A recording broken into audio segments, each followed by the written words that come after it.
పైకి కింద ఉన్నప్పుడు మళ్ళీ మార్చి సెట్ చేసుకోండి. మళ్ళీ సెట్ చేసుకుంటే ఏ ఏలైతే ఎక్కువ పై భాగం ఉంటుందో ఆ ఏలు ఆ చెయ్యి మనకి ఇబ్బంది పెడుతుందని అర్థం.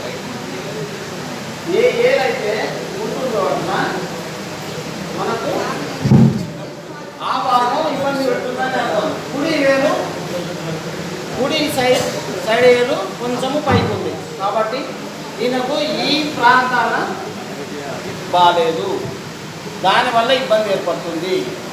ఇక్కడ కంప్రెస్ అయ్యింది, ఇక్కడ కంప్రెస్ అయ్యింది కాబట్టి ఆయన దాంతో ఇబ్బంది పడుతున్నాడు. కాబట్టి ఈ నాభి సెట్ చేయడం వల్ల ఆయనకు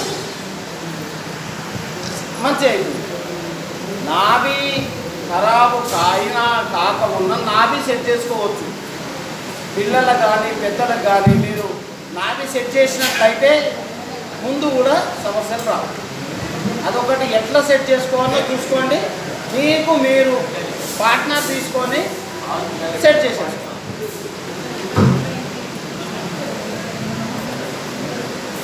దుర్గాప్రసాద్